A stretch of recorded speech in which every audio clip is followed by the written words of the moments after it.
উপস্থিত আমার এখানকার প্রিয় প্রার্থী নন্দকুমারী সুকুমার দে এবং মহিষাদল পাশে তিলক চক্রবর্তী, দুজন প্রার্থীর সমর্থনে আমি কিরণময় নন্দদা, দীননাথ দাস, শিবানী দে কুন্ডু, দুরন্ত কুমার বিজলি, সোনালী দে, কাজল কর সহ আরো অনেকেই, শিবশঙ্কর বেরা থেকে শুরু করে মিস্টার অনুপ কুমার ঘোড়াই থেকে শুরু করে বিমল কুমার ভৌমিক থেকে শুরু করে আরো অনেকে আমরা এখানে এসে সমবেত হয়েছি। আমি তমলুকের মা ভাই বোনের কাছে, নন্দকুমারের মা ভাই বোনের কাছে নতুন নয়। আমার বারবার এই সব জায়গায় আসার সুবিধে হয়েছে, আমি সুযোগ পেয়েছি, কিন্তু এবারে আমার দীর্ঘ পায়ে চোট থাকার জন্য আমাকে প্রায় ধরে ধরে নিয়ে আসতে হয়েছে, কারণ আমি একটা পা ফেলতেই পারছি না। আপনারা জানেন মা বোনেরা, এর আগেও আমার উপর শারীরিকভাবে অনেকবার আক্রমণ হয়েছে। 1990 সালে হাজরার মোড়ে আমাকে ডান্ডা মেরে আমার মাথা চৌচির করে দেওয়া হয়েছিল এবং আমার হাতের যে মোটা আলনা সেটা থেতলে দেওয়া হয়েছিল। আমার মাথা অপারেশন হয়েছে, দুটো হাত অপারেশন হয়েছে, পেট 3 বার অপারেশন হয়েছে, কোমরে চোট হয়েছে, চোখ অপারেশন হয়েছে। আমি গুলির বিরুদ্ধে লড়াই করেছি, আমি বন্দুকের বিরুদ্ধে লড়াই করেছি, আমি পেট্রোল বোমার বিরুদ্ধে দাঁড়িয়ে লড়াই করেছি। আমি 34 বছর অনেক লড়াই করেছি আমার ছোট্টবেলা থেকে। এবারে আমার পাটা চোট হয়ে যাওয়ার ফলে আমি যে লোকটা রেগুলার 25-30 কিলোমিটার হেঁটে বেড়াই, সেই লোকটা আজকে কি অবস্থায় আছে আপনারা বুঝতে পারছেন। প্রথমে ভেবেছিলাম ইলেকশন কি করতেই পারবো না, ইলেকশনটা সর্বনাশ হয়ে যাবে। তারপরে ভাবলাম ব্যথা আছে, আমার গোড়ালিটা পুরো ধ্বংস হয়ে গেছে।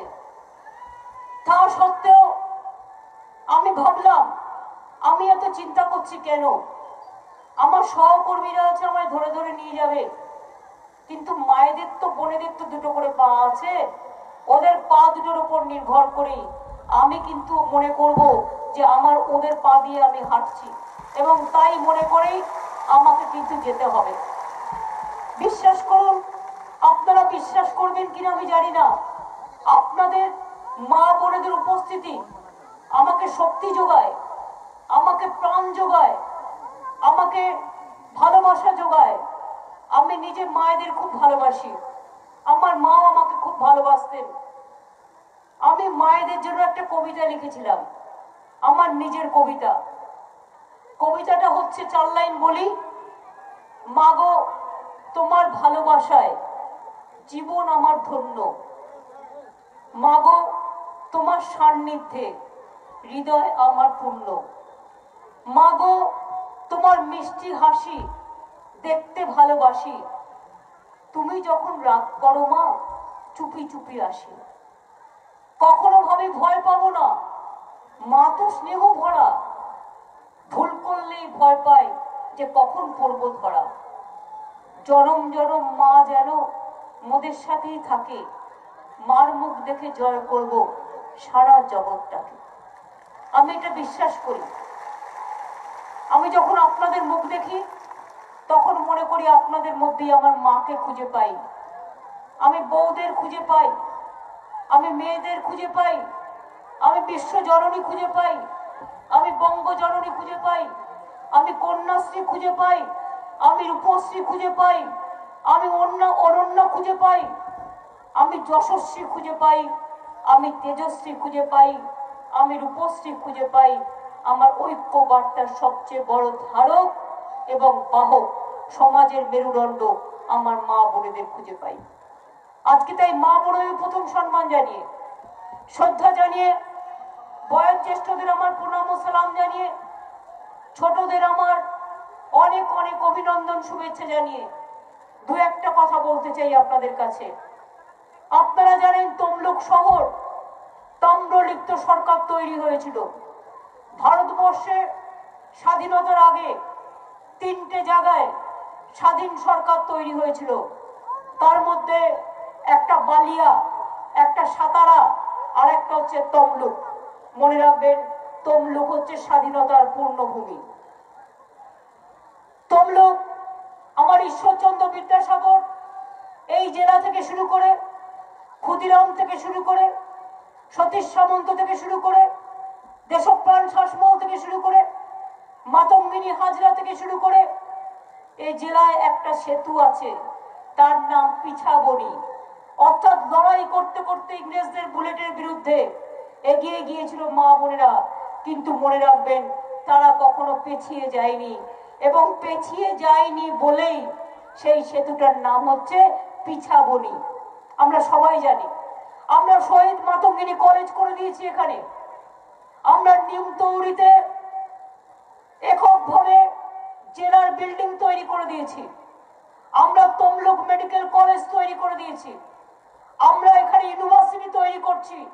মিদনাপুর জেলায় তমলুকে মহিষাদলকে কেন্দ্র করে, নন্দকুমারকে কেন্দ্র করে নাম দিয়েছি মহাত্মা গান্ধী ইউনিভার্সিটি, কারণ গান্ধীজির নামে এই ইউনিভার্সিটিটা তৈরি হচ্ছে। আপনারা জানেন ঈশ্বরচন্দ্র বিদ্যাসাগরের বাড়ি ঘাটাল আমরা পুনর্নির্মাণ করছি সুন্দর করে, গেট টেট তৈরি করে। আমরা ক্ষুদিরামের বাড়ি ঢেলে সাজাচ্ছি। আমার খুব মনে পড়ে ক্ষুদিরামের গান, একবার বিদায় দে মা ঘুরে আসি, হাসি হাসি পড়বো ফাঁসি, দেখবে ভারতবাসী। এটা হচ্ছে ক্ষুদিরামের জেলা। সেই ক্ষুদিরামের জেলায় আবার মির্জাফরও জন্মে, আবার বিশ্বাসঘাতকও জন্মে, আবার গদ্দারও জন্মে, রাফাকারও জন্মে। এটা বলতে পারেন আমার দোষ। মা বোনেরা, আমি ক্ষমা চেয়ে নিচ্ছি, আমাকে ভুল বুঝবেন না। আমি একটু গাধা টাইপের লোক আছি, আমি একটু সহজ সরল, আমি একটু সহজেই মানুষকে ভালোবেসে ফেলি। আমি বুঝতে পারি না কে খারাপ আর কে ভালো। কয়েকটা শয়তান পার্টি থেকে খেয়ে দিয়ে পার্টির সব টাকা কেড়ে নিয়ে তারপরে তারা যে বিজেপিতে চলে যাবে গদ্দারি করে, এটা আমি বুঝতে পারিনি। এটা আমার আগে বোঝা উচিত ছিল। কি করে বুঝবো? বিজেপিতে জয়েন করার পর বলছে 2014 সাল থেকেই তো অমিত শাহর সাথে যোগাযোগ ছিল। তার মানে তুমি গৃহশত্রু বিভীষণ। এ তো আরো ডেঞ্জারাস ভাই। বিশ্বাস করুন মা ভাই বোনেরা আমার, এই জেলাটা যেন কেন্দ্রশাসিত অঞ্চল। কিরকম না, তো ওনারা না বললে তমলুকে ঢোকা যাবে না, নন্দকুমার ঢোকা যাবে না, মহিষাদল ঢোকা যাবে না, এগরা ঢোকা যাবে না, পটাশপুর ঢোকা যাবে না, নন্দীগ্রাম ঢোকা যাবে না, চণ্ডীপুর ঢোকা যাবে না, কাশি ঢোকা যাবে না। এইরকম একটা ফরম্যাট ছিল। আজকে আমি মুক্ত, আজকে আমি স্বাধীন, আজকে ওরা আমার সাথে নেই। আজকে আমার যখন ইচ্ছা আমি তমলুকে আসতে পারি, আমি নন্দকুমারে যেতে পারি, আমি মহিষাদলের রাজবাড়ি দেখতে যেতে পারি, আমি তমলুকের রাজবাড়ি দেখতে যেতে পারি, আমি মাতঙ্গিনী হাজরা কলেজে যেতে পারি, আমি ইউনিভার্সিটিতে যেতে পারি, আমি এই রাস্তায় চলাফেরা করতে পারি। হ্যাঁ, বিশ্বাস করুন, এটাই ছিল। একবার দীঘায় যেতে যেতে গল্প করতে করতে আমার সাথে একজন সাংবাদিক বন্ধু ছিল, আমি তার নামটা বলবো না, তিনি এখানে প্রেজেন্ট আছেন। আমি গাড়িতে, আমরা 3 জন ছিলাম, আমি, আমার সাংবাদিক বন্ধু আর ওই গদ্দার। তো আমি বললাম যেতে যেতে, দীঘাটা দেখতে এত ভালো, আমরা পুরীর জগন্নাথের মন্দিরের মতো দীঘার কাছেও একটা জগন্নাথ মন্দির করব, চলো আমরা জায়গাটা দেখে আসি। তো দেখতে গেছি, ফিরে আসছি, ফিরে আসতে আসতে হঠাৎ দেখি গাড়িতে আমরা কথা বলছি। আমি তখন আমার বন্ধুটাকে বললাম, শোন, আমরা এখানে না 3 কাঠা জমি কিনবো, আর কিনে একটা বাড়ি করে রাখবো, কারণ কখন এরা আমাদের ঢুকতে দেবে আর কখন ঢুকতে দেবে না, তখন থাকতেও দেবে না। এই অবস্থা যা সবার সাথে করে। এত যে গুন্ডামি করে, শয়তানি করে, গদ্দারি করে, আমি জানতাম না। তারপর থেকে ছেলেটা 3 দিন আমার কাছে আর এলো না। অত অহংকার, কপালের আমি, নাম লিখছে নিজের। দীঘার গেট করলাম কে? করলাম আমি, নাম লিখছে নিজের। নিমতৌরি বাড়ি সরকারি করলাম কে? করলাম আমি, নাম লিখছে নিজের। শহীদ মাতঙ্গিনী কলেজ করলাম কে? করলাম আমি, নাম লিখছে। বাস স্ট্যান্ড গুলো করে দিলাম কে? করে দিলাম আমি, নাম লিখছে। প্রত্যেকটা জায়গায় গতিধারার গাড়ি আমি দিয়েছি, বাস স্ট্যান্ড গুলো আমরা করে দিয়েছি, পথবন্ধু আমরা করে দিয়েছি। এই বড় বড় রাস্তা, আগে তো আমি দেখতাম কি ছোট রাস্তা ছিল বলুন, আর কত গর্ত ছিল। কোলাঘাট ব্রিজ কতদিন আটকে ছিল, সবটা আমরা করে দিয়েছি। আর আজকে বড় বড় কথা, নির্বাচনের আগে অনেকদিন ধরেই পরিকল্পনা করছিল। জানেন তো এই জগতে 3 ধরনের লোক আছে, একটা হচ্ছে লোভী, একটা হচ্ছে ত্যাগী, আর একটা হচ্ছে ভোগী। এরা হচ্ছে লোভী আর ভোগী। এত টাকা কামিয়েছে যে সেই টাকা দিয়ে কিছু গুন্ডা পোষে এবং সেই গুন্ডাগুলোকে দেখে ভয় দেখায়। আমাকে নন্দীগ্রামের 3-4টে গুরুত্বপূর্ণ ছেলে বলেছে, তাদের ফোন করে বলা হয়েছে সব এলাকা থেকে বেরিয়ে যাও, সাবধান, না হলে দেখে নেব। আমি বলি কে কাকে এলাকা থেকে বের করে? দুদিন বাদে তুমি থাকবে না বাপু। তুমি ঠিক করো দিল্লিতে থাকবে না মুম্বাইতে থাকবে, না কন্টাই কোঅপারেটিভ ব্যাংকে থাকবে, না মিদনাপুর কোঅপারেটিভ ব্যাংকে থাকবে। কোথায় থাকবে নিজে আগে ঠিক করে নাও, আমাদের জন্য চিন্তা করার কোনো কারণ নেই। কেন ভোট দেবেন ওদের? কি করেছে বিজেপির, কি কন্ট্রিবিউশন? মিথ্যে কথা বলে যাচ্ছে। 7th পে কমিশন করবে। সেন্ট্রাল গভর্নমেন্টে যারা কাজ করে মাসে 1 দিনের করে মাইনে কেটে নেয় কোভিডের জন্য, এখনো দেয় না। এমপি ল্যাডের টাকা 2 বছর ধরে সব বন্ধ, দেয় না। আপনাদের সবার টাকা চোট করেছে, নোটবন্দি করে সবকিছু করে। আজকে গ্যাসের দাম কত? গ্যাসের দাম কত মা বোনেরা?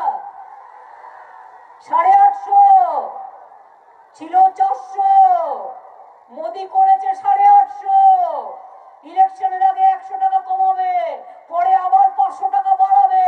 আমি বলছি বিনা পয়সায় গ্যাস দিতে হবে।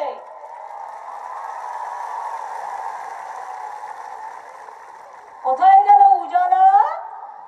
উজালা হাওয়া। 2 দিন 3 দিন দিয়ে উজালার নামে কোটি কোটি টাকা কেলেঙ্কারি করা। সবাইকে বিনা পয়সায় উজালা দিতে হবে। শুনে রাখুন মোদি বাবু, পেট্রোলের দাম বাড়াবেন, ডিজেলের দাম বাড়াবেন, কৃষকের জমি কেড়ে নেবেন, রেল বিক্রি করে দেবেন, কোল বিক্রি করে দেবেন, সেল বিক্রি করে দেবেন, ব্যাংক বিক্রি করে দেবেন, ইন্স্যুরেন্স বিক্রি করে দেবেন, সব শ্রমিকদের মুখের গ্রাস কেড়ে নেবেন, কৃষকদের জমি লুটে নেবেন, কৃষকদের শস্য লুটে নেবেন, মেয়েদের সম্মান। উত্তরপ্রদেশে যান, মেয়েরা বেরোতে পারে না দুপুরের পর। একটা মেয়ে বেরোলো হাতরাসে, তাকে খুন করে দেওয়া হলো। একটা মেয়ে কোর্টে সাক্ষী দিতে গেছে, কোর্ট থেকে বেরোচ্ছে, গুন্ডারা আগুন লাগিয়ে দিল তার গায়ে। মেয়েটাও ছুটছে, আগুনও ছুটছে, মেয়েটা মরে গেল। তার বাবা মা প্রতিবাদ করতে গেল, তার বাবাকেও খুন করে দিল। এই অত্যাচারী স্বৈরাচারী নরেন্দ্র মোদীর দল বিজেপি পার্টি মানে ভারতীয় জঘন্য পার্টি। এরকম এত বাজে পার্টি কোথাও দেখবেন না। আমি অনেক প্রধানমন্ত্রী দেখেছি, আমিও 7 বার লোকসভার এমপি ছিলাম। আমি অনেক প্রধানমন্ত্রী দেখেছি, কিন্তু এইরকম নিষ্ঠুর, এরকম নিঠুর, এরকম স্বৈরাচারী, এরকম পুরো আমি দেখিনি। বিজেপি হচ্ছে দানবের দল, দৈত্যের দল, রাবণের দল, দুর্যোধনের দল, দুঃশাসনের দল, দুরাচারের দল, অশান্তির দল, সন্ত্রাসের দল, মানুষের পেট বন্ধ করে দেওয়া দল। সবাইকে বলে চোর। তুমি মহারাজ সাধু হলে আজ, আমি আজ চোর বটে। চোরেদের ঠাকুর দাদা, চোরেদের সবচেয়ে বড় ঠাকুর দাদারা চালন কিনা ছুঁচের দোষ ধরে। বুঝুন, এই হচ্ছে ওদের অবস্থা। আর কয়েকটাকে সাথে নিয়ে ভাবছে জয় করব, জয় জয়। কিসের জয়? ওইটাই তো ভয়। একটা গল্প তো আপনারা জানেন, গদ্দারদের কথা বলতে গিয়ে বলি, একটা মুনি ঋষি ছিল। একদিন একটা ইঁদুর এসে বলল, ঋষিমশাই ঋষিমশাই আমাকে না বেড়াল কামড়াতে আসছে, তুমি আমাকে বেড়াল বানিয়ে দাও। ঋষিমশাই তাকে ভালো কথায় বেড়াল বানিয়ে দিল। এবার বেড়াল একদিন বলল, ঋষিমশাই ঋষিমশাই একটা বাঘ আমাকে কামড়াতে আসছে। ঋষিমশাই তাকে বাঘ বানিয়ে দিল। এবার যখন ইঁদুর বাঘ হয়ে গেল, সে ভাবলো যদি ঋষিমশাইকে বাঁচিয়ে রাখা যায় তাহলে তো ঋষিমশাই আবার আমায় ইঁদুর করে দিতে পারে, তাই তাকে খেয়ে নিতে হবে। এবার ঋষিমশাই তার মনের কথা বুঝতে পারলো, নিয়ে বলল পুনর্মূষিক ভব। তাই মনে রাখবেন, এই নির্বাচনের পরে এই গদ্দাররা, এই মির্জাফররা, এই বিশ্বাসঘাতকরা পুনর্মূষিক ভব হবে। আমি কেন ভোট দিতে বলছি আপনাদের? এটা বাংলার নির্বাচন। আপনারা সুকুমারকে ভোট দিলে, তিলককে ভোট দিলে, তৃণমূল কংগ্রেসকে ভোট দিলে, জোড়াফুল চিহ্নে ভোট দিলে সারা বাংলায় আমি সরকার গঠন করতে পারবো। না হলে তো আমি পারবো না। তাহলে কন্যাশ্রী বন্ধ হয়ে যাবে, রূপশ্রী বন্ধ হয়ে যাবে, ক্লাস 9-এ সাইকেল পাওয়া সবুজ সাথী বন্ধ হয়ে যাবে, 12 ক্লাসে 10,000 টাকা করে স্মার্টফোনের টাকা কে দেবে? সবুজশ্রী কে দেবে? কন্যাশ্রী কে দেবে? শিক্ষাশ্রী কে দেবে? সংখ্যালঘুদের স্কলারশিপ কে দেবে? নিরাপত্তা কে দেবে? শান্তি কে দেবে? দাঙ্গা কে রুখবে? এনপিআর কে রুখবে? এনআরসি কে রুখবে? আপনারা খাদ্য সাথী পান তো মা হয়ে হলেন আমার। এবার থেকে আমাদের সরকার আগামী 2 মাস বাদ থেকে আপনার বাড়িতে বাড়িতে, দুয়ারে দুয়ারে পৌঁছে দিয়ে আসবে। বিনা পয়সায় রেশন পাবেন আর বাড়িতে বাড়িতে পৌঁছে যাবে। যদি আমাদের সরকার আসে, দেবেন তো ভোটটা? মা বোনেরা, আগেও দেখতাম মায়েদের একটা লক্ষ্মীর ভান্ডার ছিল, একটা ঘটে পয়সা জমিয়ে রাখতো, যখন প্রয়োজন পড়তো বেরোতো, কিন্তু তারপরে ওই পয়সাটা খরচ করতো সংসারে যখন প্রয়োজন হতো। মা বোনেদের যারা কাজ করে তাদের হাতে কিছু পয়সা আসে, যারা কাজ করে না তাদের হাতে তো কিছু নেই। তাই আমাদের সরকার ঠিক করেছে সব মা বোনদের পরিবারদের, সব পরিবারের কর্তৃকে 500 টাকা করে হাত খরচ দেবো।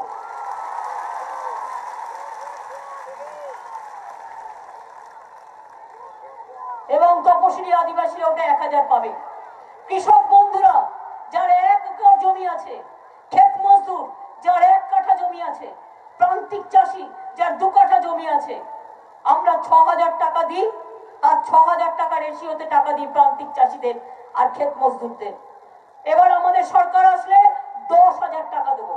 6000 টাকার জায়গায় কৃষকদের পরিবারগুলোকে 10,000 টাকা দেবো। আমার ছাত্রছাত্রী বন্ধুরা, মেদিনীপুরের ছেলেমেয়েরা পড়াশোনায় খুব ভালো, আবার অনেকে বিদেশেও যেতে চান, অনেকে বোম্বে দিল্লিও যেতে চান, কিন্তু বাবা মা এত টাকা পাবে কোথায়? লক্ষ লক্ষ টাকা খরচা লাগে উচ্চ বিদ্যালয়, উচ্চ শিক্ষায়। তাই আমরা ঠিক করেছি আমাদের সরকার 10 লক্ষ টাকা করে একটা করে স্টুডেন্টকে ক্রেডিট কার্ড বানিয়ে দেবে, মাত্র 4% ইন্টারেস্টে। বাবা মাকে আর চিন্তা করতে হবে না তার ছেলেমেয়েরা বিদেশে কি করে যাবে, দেশে কি করে যাবে, পড়াশোনা কি করে করবে। মনে রাখবেন, আমরা ঠিক করেছি 5 লক্ষ ছেলেমেয়েরা আরো কর্মসংস্থান দেব। টিচারদের আসন ডবল করব, মেডিকেল আসন ডবল করব, প্যারামেডিকেল থেকে নার্স আসন ডবল করব। প্রতি জেলায় জেলায় মডেল স্কুল, ইংলিশ স্কুল তৈরি হবে। ছেলেমেয়েরা, মাদ্রাসার ছেলেমেয়েরা, তাদেরও ইংলিশ মিডিয়াম আছে, তাদেরও ইংলিশ মিডিয়াম হবে। আমি আনএডেড 250 মাদ্রাসাকেও স্বীকৃতি দিয়েছি। মনে রাখবেন, এইভাবে আরো স্কুল, কলেজ, বিশ্ববিদ্যালয় তৈরি হবে। যত দিন যাবে তত বেশি করে হবে।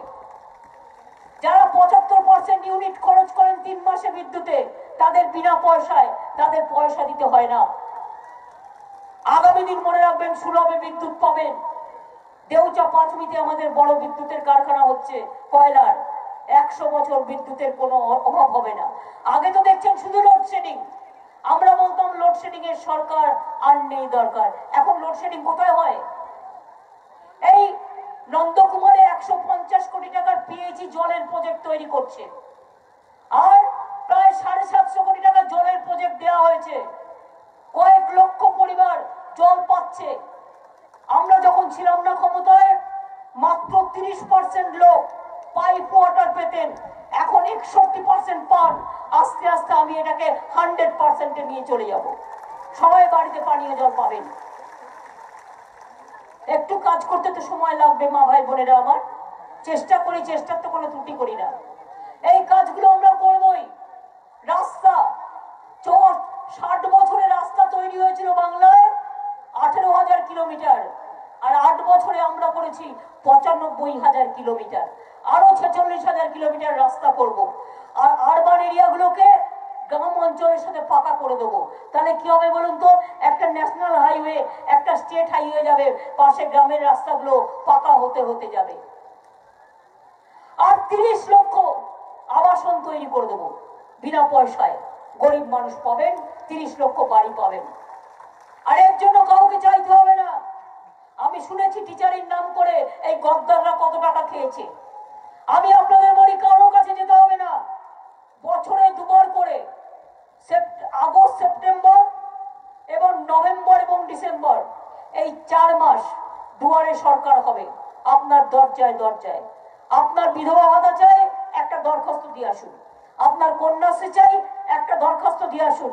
আপনি 500 টাকা মাসে চান, দরখাস্ত দিয়ে আসুন। 1000 টাকা মাসে চান, দরখাস্ত দিয়ে আসুন। রেশন পাচ্ছেন না, রেশন কার্ড করে নিয়ে আসুন। আপনার বাড়ির সামনে এসে এসে করে দেবে, আপনাকে কষ্ট করে যেতে হবে না।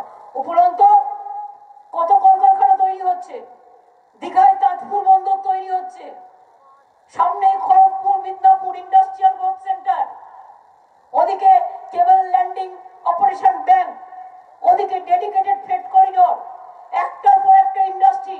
72,000 কোটি টাকার আবার ইনভেস্টমেন্ট হচ্ছে। 5 লক্ষ কোটি টাকার স্মল স্কেল ইন্ডাস্ট্রিতে ইনভেস্টমেন্ট হচ্ছে। চাকরির কোনো অসুবিধা থাকবে না। আপনাদের ঘরের যারা বাইরে কাজ করে, কেউ মুম্বাই, কেউ দিল্লি, কেউ গুজরাট, কেউ রাজস্থান, এসে ভোটটা দিতে বলবেন। তা নাহলে বিজেপি কবে দিল্লি থেকে হুলিয়া জারি করবে, তুমি বাদ, তোমার ভোটার লিস্ট থেকে নাম বাদ, তুমি এনপিআর বাদ। এমনিতেই তো বন্ধ করে দিচ্ছিল। আপনাদের মনে নেই আমি ঘন্টা বাজিয়ে বাজিয়ে মিছিল করতাম যে নো এনপিআর, এনপিআর চাই না, এনআরসি চাই না, মানুষের অধিকার কেড়ে নিতে দেবো না। ভুলে গেছেন আপনারা?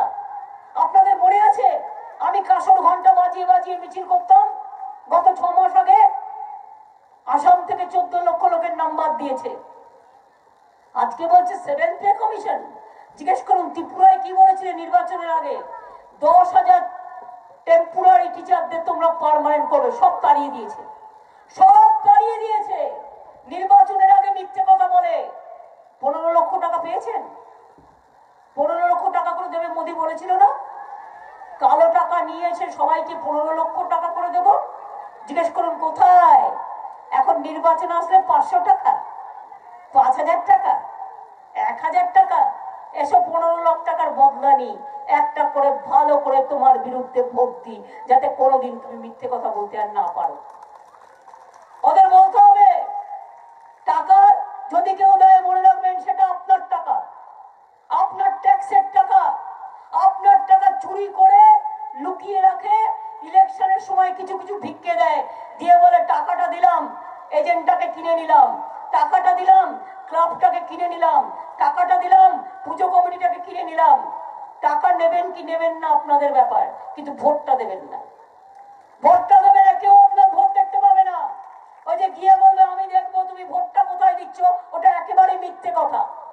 কেউ জানে না কে কোথায় ভোট দিচ্ছে। একেবারে নিজের ভোট নিজে দেবেন। আর 3-4টে কথা মনে রাখবেন। এক হচ্ছে ভোটের আগে মেশিন ভালো করে এজেন্টরা দেখে নেবেন। 30টা গুনলে হবে না, 30টা গোনার পরেও দুবার অন দুবার অফ করবেন, তারপরে মেশিন চালু করবেন, তা নাহলে বিজেপি ভরে দেবে। 2, ভ্যাপট মেশিন ঠিক মতো কাজ করছে কিনা দেখে নেবেন। 3, যদি মেশিন খারাপ হয়ে যায় কেউ বাড়ি আসবেন না, লাইনে দাঁড়িয়ে থাকবেন বা ছায়ায় বসে থাকবেন। আপনার একটা ভোট আপনার ভবিষ্যৎ। মনে রাখবেন, মেশিনটা ভালো করে সারাতে দেবেন। নতুন মেশিন আসলে মেশিনটাকে চেক করতে দেবেন। যদি আধ ঘন্টা টাইম লাগে লাগুক, দুবার করে চেক না করলে ওখানে বিজেপি নিজের চিহ্ন ভরে রেখে দেবে। এরা চুরি করতে পারে, চুরি করতে পারে এমন যে আপনি কল্পনা করতে পারবেন না। এটা আমাদের এজেন্টদের লক্ষ্য রাখতে হবে, মানুষও লক্ষ্য রাখবেন। 3 নম্বর, ভোট কাউন্টিং এর সময় কেউ কিছু দিলে খাবেন না। সিগারেট দিলেও খাবেন না, চকলেট দিলেও খাবেন না, পার্টি দিলে তবে খাবেন, তাছাড়া খাবেন না। আর ভোটের বাক্স যখন পাহারা দেবেন 1 মাস, তখন মনে রাখবেন পুলিশ থাকবে। পুলিশ বলবে আপনারা চলে যান, আমরা দেখছি। কিন্তু মনে রাখবেন পুলিশের ডিউটি পুলিশ করবে, আপনার ডিউটি আপনি করবেন। তাই আপনাদের পাহারা দিয়ে রাখতে হবে, যাতে অনেক সময় কি হয়, মানে চা খাবি, চায়ের মধ্যে ঘুমের ওষুধ মিলিয়ে দিল। এবার বলবে জল খাবি, জলের মধ্যে কিছু মিশিয়ে দিল। এবার বলবে বিরিয়ানি খাবি, বিরিয়ানির মধ্যে কিছু মিশিয়ে দিল। এবার বলবে সিগারেট খাবি, সিগারেটের মধ্যে ড্রাগ মিশিয়ে দিল। করতে পারে না এমন কোনো কাজ নেই। এরা দাঙ্গা করে করে এত লোককে খুন করেছে যে এরা করতে পারে না এমন কোনো কাজ নেই, কোনো লোকের শাস্তি হয়নি। তাই আপনাদের কাছে বলবো, মা ভাই বোনেরা, আপনারা যদি আমাকে চান তাহলে জোড়া ফুলে দয়া করে ভোটটা দেবেন। আর যদি মনে করেন যে না আমি পারছি না, তাহলে তো আপনাদের নিজস্ব অধিকার। একটা কথা মনে রাখবেন মা বোনেরা আমার, এটা আপনাদের গর্ব করা উচিত, আপনাদের জানাবার জন্য জানাচ্ছি। অনেক ছোটরা অনেকে জানে না, এই যে আমি এত মার খেয়েছি অনেকে জানে না। বিশ্বাস করুন, আমি 7 বার পার্লামেন্টের এমপি ছিলাম। আমি 1 লক্ষ টাকা করে মাসে পেনশন পাই। গত 10 বছর 1 লক্ষ টাকা করে নিলে 12 মাসে 10 বছরে 1,20,00,000 টাকা আমি পেতে পারতাম। আমি 1 পয়সা নিইনি, আমার নেওয়ার প্রয়োজন পড়ে না। আমি এই চিফ মিনিস্টার হিসেবে 1.5 লক্ষ 2 লক্ষ টাকা পেতে পারি, আরো কয়েক কোটি টাকা আমি পেতে পারতাম। আমি সরকারি পয়সায় 1 পয়সার চাও খাই না। আমি সরকারি বাড়িতে থাকি না, থাকলেও ভাড়া দিয়ে থাকি। আমি সার্কিট হাউসও ভাড়া দিয়ে থাকি। মাথায় রাখবেন, আমার খাবার পয়সা আমি নিজে দিই। আমি একা লোক, আমার কিসের প্রয়োজন? আমি বই লিখি, আমি গান লিখি, আমি সুর দিই, তাতে যা পায় আমার চলে যায়। আর যেগুলো আমি আঁকি ওগুলো মানুষকে দান করে দিই। এইভাবে আমি নিজে জীবন ধারণ করি। আমার জীবনে অন্য কোনো কাজ নেই, আমার একটাই কাজ, মানুষের জন্য সেবা করা। আমার জীবন মানুষের জন্য নিবেদিত প্রাণ। আমাকে আমার মা বলেছিলেন, আমি যখন প্রথম মন্ত্রী হয়েছিলাম, আমার মাকে, আমার মনে আছে, বর্তমান কাগজের একজন সাংবাদিক জিজ্ঞেস করেছিল, মাসিমা মমতা এত কম বয়সে মিনিস্টার হলো, আপনারা আপনারা আপনার কি স্বপ্ন? মা উত্তরে বলেছিলেন, মমতা যেন মমতাই থাকে। বিশ্বাস করুন, আমি আজও মার সেই কথাটা ভুলতে পারি না। আমি যেন আমার মতোই থাকতে পারি। যতদিন বাঁচবো, যতদিন চলবে আশ, যতদিন চলবে শ্বাস, ততদিন যেন আপনাদের বিশ্বাস অর্জন করতে পারি। আপনারা কখনো আমাকে ভুল বুঝবেন না। আমি মরে যেতে রাজি আছি, কিন্তু মানুষের সাথে বিশ্বাসঘাতকতা করে কোনোদিন আমি কিছু করব না। আপনাদের এখান থেকে সুকুমার তিলকরা আমায় অনুরোধ করেছিল এখানকার গ্রামীণ হসপিটালটার জন্য, আমি 2 কোটি টাকা দিয়েছি। ওটাতেও কাজ হচ্ছে এবং আগামী দিন আরো হবে। আমি আরো চাই। তমলুক আমার তাম্রলিপ্ত সরকারের জায়গা, স্বাধীন জায়গা। মেদিনীপুর পূর্ব আমার পূর্বই বলুন, পশ্চিমই বলুন, ঝাড়গ্রামই বলুন, জঙ্গলমহল বলুন, সমস্ত আমার পবিত্র পুণ্যভূমি, ধন্যভূমি। ধন ধান্যে পুষ্পে ভরা আমাদেরই বসুন্ধরা। তাহার মাঝে আছে দেশ এক, সকল দেশের সেরা। সে যে স্বপ্ন দিয়ে তৈরি, সে যে স্মৃতি দিয়ে ঘেরা। এমন দেশটি কোথাও খুঁজে পাবে না কো তুমি, সকল দেশের রানী, সে যে আমার জন্মভূমি। মনে রাখবেন, আমি আপনাদের বলে রাখি, যারা কনস্ট্রাকশন কর্মী, যারা বিড়ি বাঁধেন, যারা ক্লাস্টারে কাজ করেন, যারা মুদির দোকানে কাজ করেন, যারা নাপিতের চুল কাটেন, এরকম অনেক লোক আছেন। তারা সামাজিক সুরক্ষায় নাম লেখাবেন, তাহলে মেয়ের বিয়ের সময় টাকা পাবেন। এবং মনে রাখবেন, 60 টাকা করে আমরা দিই। এইটা 60 বছর হলে একটা পেনশনের টাকাও পাবেন। গৃহস্থলীয় যারা কাজ করেন ঘরে অন্যের বাড়িতে, তারাও পাবেন। এই কাজগুলো আছে সামাজিক সুরক্ষা, এগুলো মাথায় রাখবেন।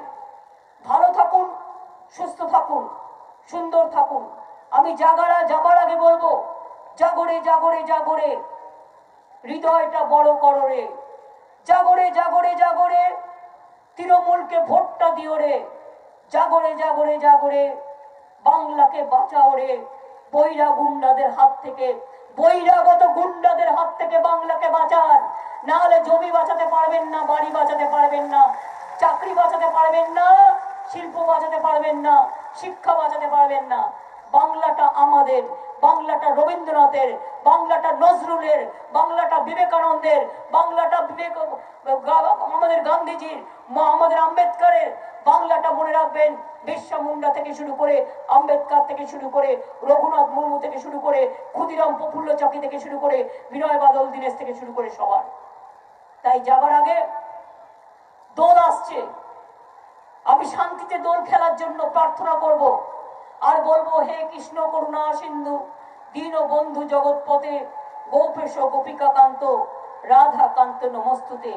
আমি মাতৃদেবতাকে প্রণাম করে বলবো, ওং সর্বমঙ্গল মঙ্গলে শিবে সর্বার্থ সাধিকে শরণ্যে ত্র্যম্বকে গৌরী নারায়ণী নমস্তুতে। সৃষ্টি স্থিতি বিনাশনং শক্তিভূতে সনাতনী গুণশ্রয়ী গুণময়ী নারায়ণী নমস্তুতে। শরণাগত দীনার্থ পরিত্রাণ পরায়ণে সর্বশক্তি হরে দেবী নারায়ণী নমস্তুতে। জয়ন্তী মঙ্গলা কালী ভদ্রকালী কপালিনী দুর্গা শিবা ক্ষমা ধাত্রী সাহসধা নমস্তুতে। মা গো প্রণাম নাও। আমি সংখ্যালঘু ভাই বোনেদের কাছে বলবো, একটু আল্লাহর কাছে দোয়া করবেন, লা ইলাহা ইল্লাল্লাহ মুহাম্মদ রাসূলুল্লাহ। আমি খ্রিস্টান ভাই বোনেদের কাছে বলবো, একটু আশীর্বাদ করবেন, God is good and God is good, জয় মারাঙ্গুরু। আমি এটুকু বলে, মা বোনেরা আমার, আমি আবার ভবিষ্যতে পথ চলবো, আপনাদের একটু আশীর্বাদ ধ্বনি দিন, একটু শঙ্কর ধ্বনি, একটু উলুধ্বনি, আমি যাতে আগামী দিন আপনাদের পা দুটোকে এসে প্রণাম করে যেতে পারি।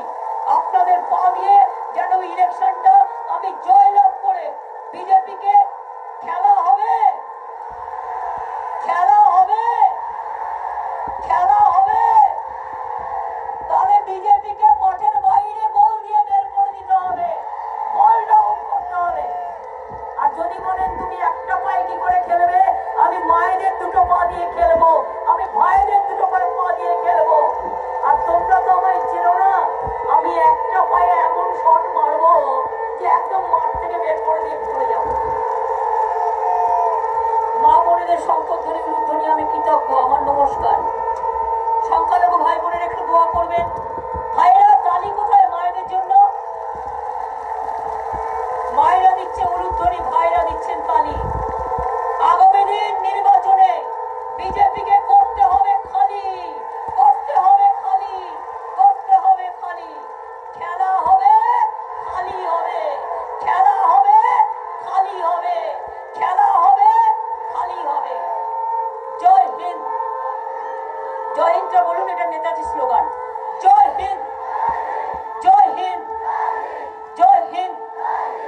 বন্দে মাতরম, এটা বঙ্কিমচন্দ্র চট্টোপাধ্যায়ের স্লোগান। বন্দে মাতরম, বন্দে মাতরম, বন্দে মাতরম। এবার আমার স্লোগান, তৃণমূল কংগ্রেস জিন্দাবাদ। ভোট দিন, ভোট দিন, মা বোনেরা বেঁধে জোট, মা বোনেরা বেঁধে জোট, ছাত্র যুব বেঁধে জোট, কৃষক শিক্ষক বেঁধে জোট, শ্রমিক মজদুর বেঁধে জোট, ছাত্র ছাত্রী বেঁধে জোট, যৌবনের দুধ বেঁধে জোট, সবাই মিলে বেঁধে জোট। জয় বাংলা, জয় বাংলা, জয় বাংলা। ভালো থাকবেন। আমার অনেক প্রণাম জানাই মায়েদের, আমার সালাম জানাই, আমার ছাত্র যুবক ভাই বোনেদের অনেক অনেক অভিনন্দন জানাই, ছোট ছোট বাচ্চাদের আমি আমার অনেক ভালোবাসা স্নেহ জানাই। আমার পা ভালো হয়ে গেলে আমি আবার তমলুকে আসব। এখন তো আমাকে গদ্দাররা বাধা দিতে পারবে না, এখন তো আমি মুক্ত, এখন তো আমি স্বাধীন, আমি তাম্রলিপ্ত স্বাধীন সরকারে আসব। ভালো থাকবেন, অনেক অনেক ধন্যবাদ, নমস্কার।